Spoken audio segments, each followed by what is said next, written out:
Hey everyone, welcome to Boldly Becoming. I'm Angie Mercier, a retired superintendent of education turned executive leadership coach. After 31 years working within the system, I'm now dedicated to helping us speak and live our personal truth, all while leading ourselves and others. Alongside my inspiring guests, we'll share thoughts and stories of authenticity, courage, and transformation. Boldly Becoming is for you if you know that you are meant for more and you're looking for a little extra heart and soul to help you navigate the way. Let's dive in. Well, hello, everyone, and welcome back to this episode of Boldly Becoming with Angie, where we are going to take a look at fear and our fears and how they show up for us. So I'm really excited to launch into this episode. But before we get started, I just want to say a very huge, big thank you to all of you who have listened to my podcast, who have shared it, who have sent me messages about it. It has been just the most beautiful, beautiful thing. And I am so grateful for each and every one of you. Okay, let's get into today's episode all about fear. I find it a little ironic that I feel a little bit afraid about putting out a podcast about fear, actually, or about putting out a podcast altogether. This podcast launch, if I'm being honest, has been kind of scary. But as I've shared with you, it truly is a calling. And it was such a strong calling that I really worked hard and intentionally to get through that fear because I've done a lot of work on how fear shows up in me. And I remember that anticipation of the night before our podcast launch. So the podcast launch was yesterday, so 2 nights ago. And even before that, how I was really almost like talking myself out of it. Like all that self doubt that I talked about in one of my previous episodes. That whole like how it shows up like, what if no one listens to me? What if people judge me? But I want to share something with you, and it's another way of reframing our fear. What if fear actually isn't a stop sign? What if fear is actually evidence that the thing we're afraid of just really matters to us? This is something that one of my clients and I have been working on really hard in terms of whenever those physical signs of fear show up, just reminding ourselves that we're getting those physical, somatic kinds of responses to fear because this is something that really matters deeply to us. And I wanted to share with you something that I think you're going to find super helpful because it has been honestly a small phrase that has been life changing for me. So I hope you feel it the same as I do. I have a very wise mentor who I worked with during COVID times, and her name is Dr. Jody Larry. And she shared with me and with our group that I was learning together with that fear and excitement actually feel remarkably similar in the body. The difference is often just the story we tell ourselves about what we're feeling. And I've never, ever forgotten that. In fact, it has made such a difference for me that I turned it into my very own mantra. Whenever I've been afraid of something, like I'm typically afraid of heights, I usually say to myself, Angie, turn fear into excitement, turn fear into excitement, turn fear into excitement. And I say it over and over again. We were on a cruise recently and we were on one of those rope type bridges. And I just thought, I'm just going to keep saying it to myself. And I just walked across. It's really interesting how I was like, okay, I'm really excited about going across this bridge. Here we go. And away I went. I also, on my embodied women's retreat last May with an amazing group of women, I also repeated that mantra to myself when it came to surfing. When I first filled out the form about surfing, I literally said to Kim, I probably won't go surfing because that is sort of how my brain works. That is my way of thinking. Be careful, be cautious. Surfing at your age is probably not a good idea. But by turning my fear into excitement, I loved surfing. I did it, and was I a little afraid? Yes, but I had the best time, and those of you who were surfing with me, you know that we conquered our fears, and we turned that fear into excitement, and it was just the most amazing experience that I could have missed out on if I would have let my fear take over. Another mentor of mine, Marcia Van Weinsberg, she uses the language that our subconscious is programmed to always choose what's safe, predictable, and familiar, even if it's not what you want. I just want to say that phrase again because it rings in my head all the time. Our subconscious chooses what's safe, predictable, and familiar. Thanks, Marcia, for introducing me to that. It is in my brain whenever I feel myself going in that way, even if that's not what I want. And honestly, the subconscious doesn't care whether you're fulfilled or not. It just cares that you're protected. And so I just want to give you a couple examples that you may see in yourself. So, for example, when we stay in situations or in relationships that we know are no longer healthy for us, or another time that we might feel protected by our subconscious is when we hesitate to just try something new, like a new workout or a new workout program or a new nutrition program, a new routine, a new activity, a new job, anything that's new and different that you haven't done before and isn't part of your regular routine. Sometimes we want to go back to where it's safe, predictable, and familiar. I really wonder, and I've thought about this a lot. How many opportunities in life have we all, each one of us, actually missed because our brain interpreted something as dangerous? I remember I was on another cruise. I love cruising, in case you haven't noticed. I was on a cruise. We were on a cruise with our kids, and we were in Belize, and we had signed up for ziplining. And that is like very highly unusual at that time and was for me to actually think I'd go on an excursion that included ziplining. And I remember feeling so nervous about it on our cruise. Like, even when I got on the ship and it was like 3 or 4 days away, I couldn't stop thinking about the zip lining and how was I going to be able to do this. But you know what? I just thought to myself, I'm really tired of not participating in things because we had gone zip lining in Blue Mountain before. And I just said to the kids and to my friend Linda, who was there, I said, you know what? Every situation needs a bag holder. I'll hold the bags. I'll walk down the hill. I'll meet you at the bottom. They had the best time, and I missed out because I was so afraid. And I did the zip lining in Belize, and was I anxious and nervous and worried? Yes, but I did it, and I felt so good. So I've decided I don't want to miss out on those opportunities with my family and with my friends because I'm afraid.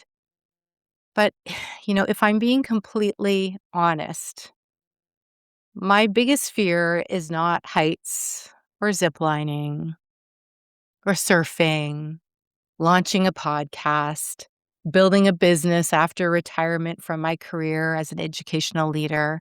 It's not what people think of me. Like, it's none of those things. My biggest fear, quite honestly, is something happening to my kids.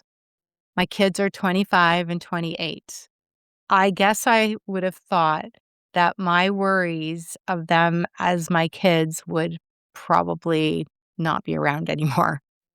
But the fact of the matter is they're still there, and even as I talk about it and think about it right now, like, I can feel, like, this lump in my throat because it feels so scary.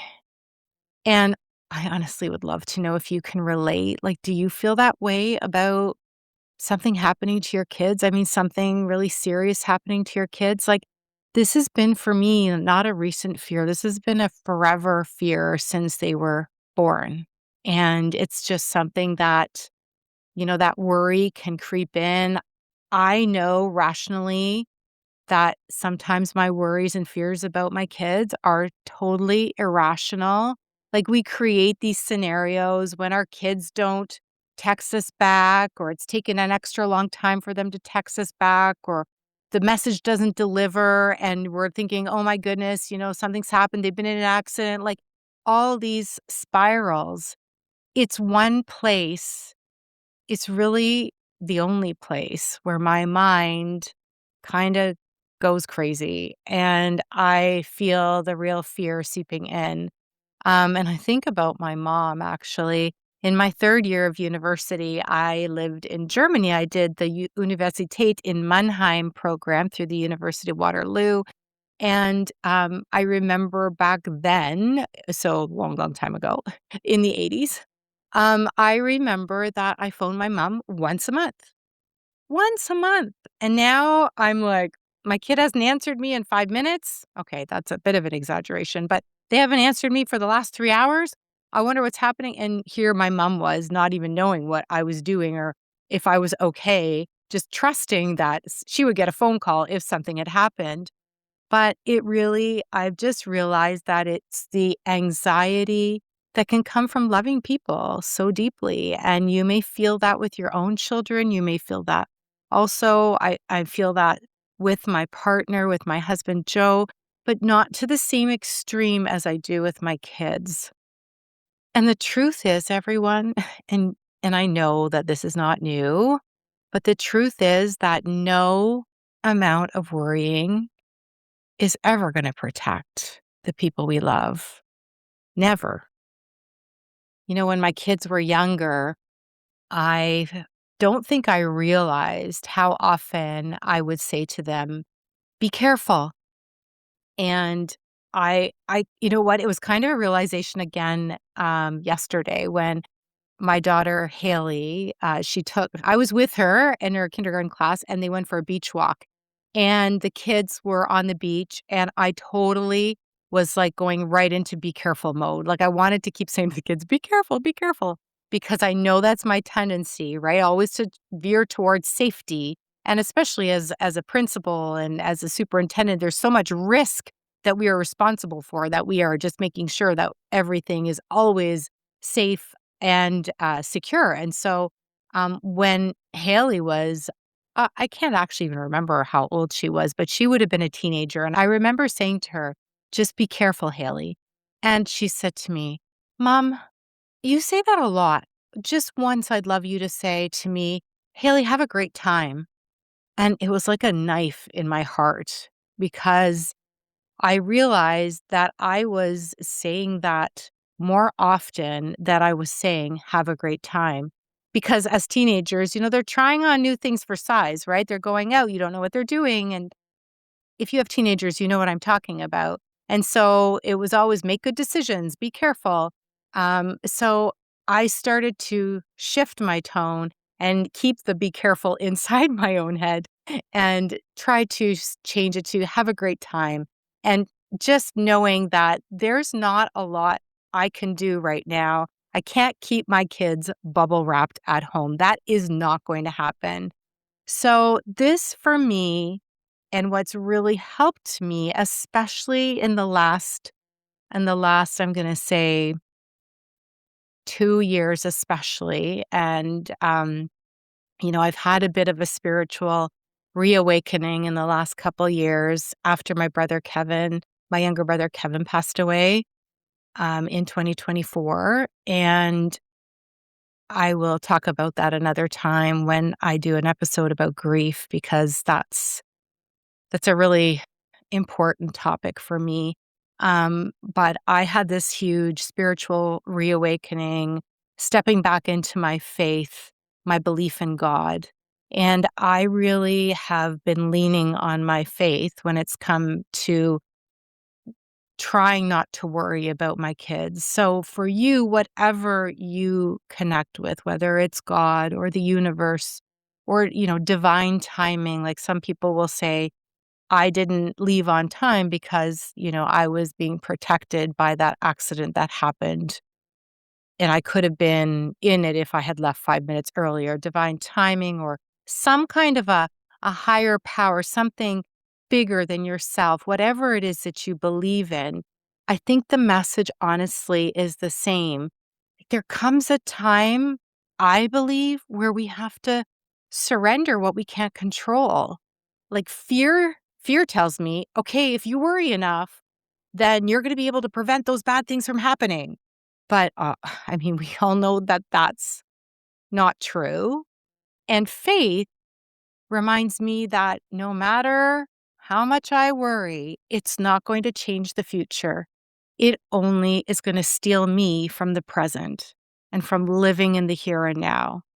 So I have really, really had to work on surrendering and trusting God, which is my belief system, trusting in his plan, and just releasing my own worry. I know it's not healthy for me, and it's not healthy for anyone who lives with me or who I'm worrying about, and just being more fully present. So I hope that you can resonate with some of that. And I'd love to know how you feel about that and love to hear your stories. And so going from my biggest worry, which is my kids, and coming back into this idea about how we turn fear into excitement. So yesterday was my podcast launch day. And yesterday evening, I was also booked for what's called an Observe Lab through my coaching program in Lumina Legacy, which means that I have to coach in front of all the 25 other people that are in the room. I have to coach one of the other people in the space, and I'm the one who's being basically assessed by the guest who we had, Cheryl, who came in, and she was our guest and our master coach who was coming in to really help us with coaching, and all of our other mentors and my other um, classmates. They are all there and they're listening to me. So we all turned our cameras off because we've been coaching without cameras on.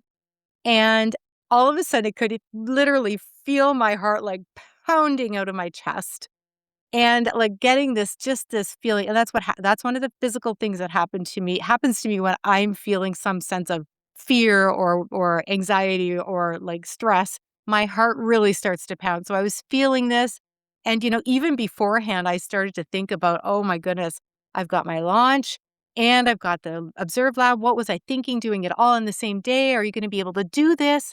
But you know what? I decided that instead of being scared and saying to myself, "I'm scared," instead of saying that, I was just going to say, "No, I'm excited. I'm so excited about this. My heart is pounding because I'm so excited about this and about the learning." My fear would have asked, like, "What if it all goes sideways? What if it goes wrong?" But then my excitement says to me, but what if it goes right? And what if I get better at coaching and I learn new things and I learn through my failures?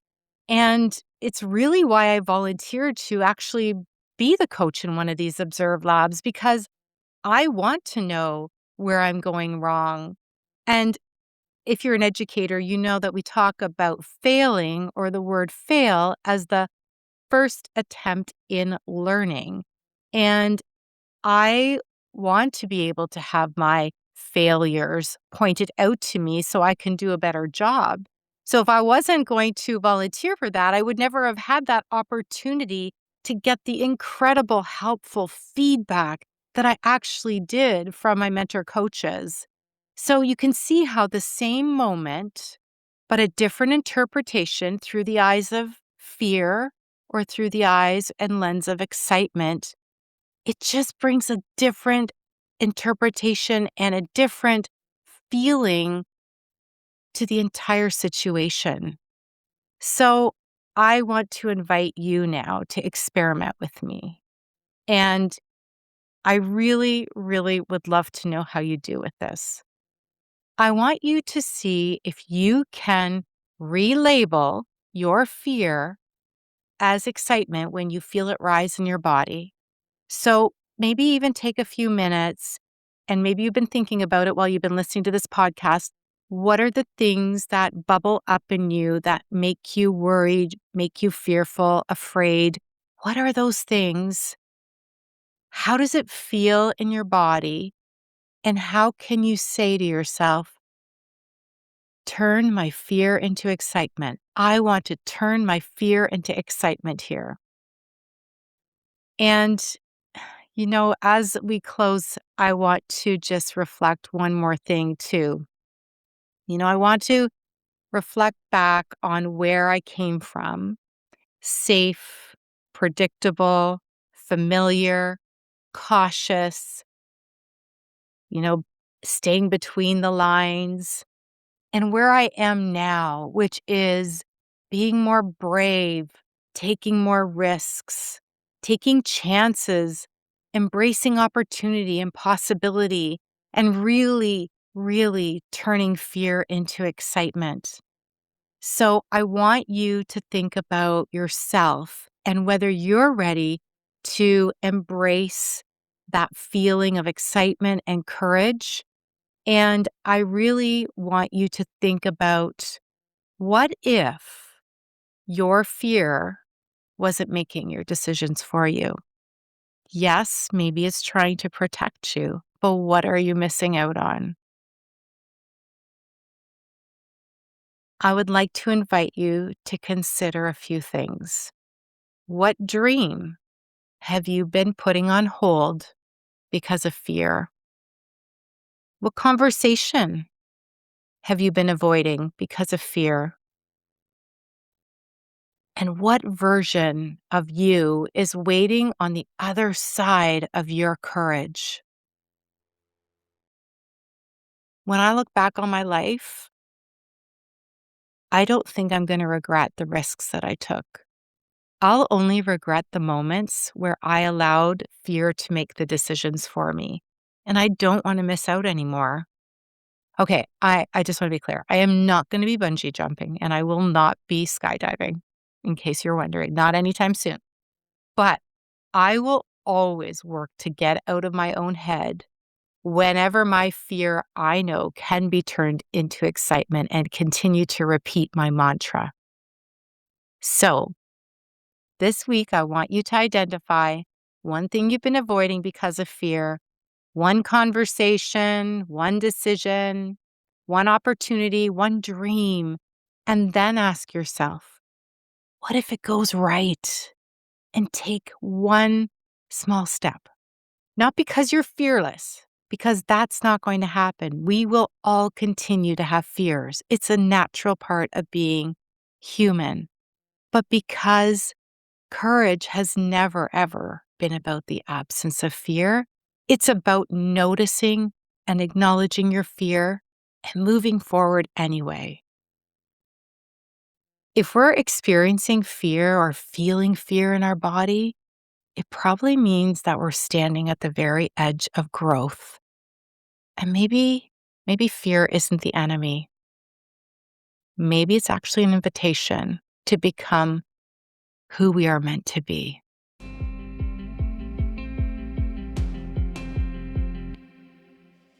Thank you so much for spending this time with me today. If something from this episode sparked a shift in you, I would love to hear about it. Please share your biggest takeaway or aha moment on social media and tag me so I can celebrate your growth along with you. And if this show is adding value to the person you are becoming, it would mean the world to me if you took a moment to leave a 5-star review. Your support helps us reach more leaders who are ready to speak their truth, and I am deeply grateful for every single one of you in this community. Remember, this life isn't about reaching a destination. It's about loving the process of who you are becoming every step of the way. I'll see you next time.